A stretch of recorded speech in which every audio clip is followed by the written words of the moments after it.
इसका नाम क्या है? और आज कौन सा डेट है? आज 15 दिसंबर 2020। हो गया आपने कैसे लिखा है इसको?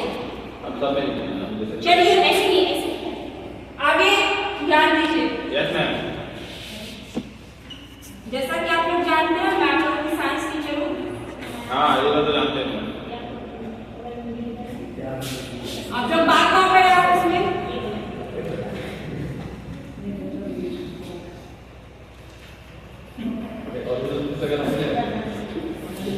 इधर बोर्ड पे जाइए। मैं हाथ खा के नहीं आई हूँ सारी। चलिए इधर ध्यान दीजिए। जैसे कि हम प्रीवियस क्लास में चलिए जैसा कि हम लोग प्रीवियस क्लास में पढ़े थे, हम लोग का टॉपिक क्या था? Water cycle.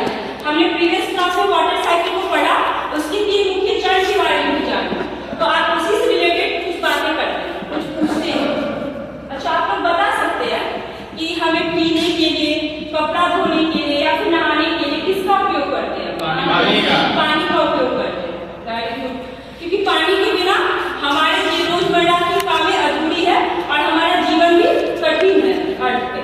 अच्छा ये हम तो वाटर का यूज करते हैं, ये तो सबको पता है, लेकिन जल स्रोतों के बारे में जानते हैं आप लोग? क्या क्या जल स्रोत पृथ्वी पर अवेलेबल है, पृथ्वी पर उपलब्ध है? फिर आप लोग पीछे क्लास में फोकस करें।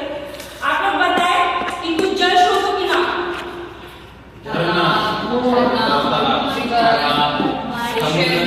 नदी, झील, नहीं वो नहीं होगा।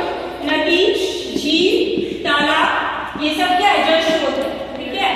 अच्छा हमने जल के बारे में जाना, जल स्रोत के बारे में जाना। अच्छा आप लोग बता सकते हैं जब बारिश होता है तो फिर पानी कहाँ से पृथ्वी पर आता है? बादल से। बारिश आसमान से गिरता है, बारिश होती है। अब एक क्वेश्चन है आप लोगों से कि जब सनलाइट नीचे रिवर, टाउन या झील पे पड़ती है इसकी लाइट, तो क्या प्रोसेस होता है, क्या प्रक्रिया होती है? पानी गर्म होता है। हाँ वाष्प बनती है। ऊपर उठता है। ये क्या बनती है? वाष्प बनती है। प्रक्रिया क्या कहलाए? वाष्प बनना कहलाता है। अच्छा जब सनलाइट नदी के जल स्रोतों में पड़ती है तो यह वाष्प बनकर ऊपर यानी कि वायुमंडल में जाती है। तो ये वाष्प ऊपर वायुमंडल में जाती है, ये प्रक्रिया क्या कहलाती है? वाष्पीकरण, इवेपोरेशन कहलाती है। तो जैसा कि हमने प्रीवियस क्लास में वाष्पीकरण के बारे में जाना था, सनलाइट जब जल स्रोतों पे पड़ती है तो इसका वाष्प बनकर ऊपर जाना ही वाष्पीकरण कहलाता है, वाष्प बनना कहलाता है। और जब वो वायुमंडल में जाती है तो ये वाष्पीकरण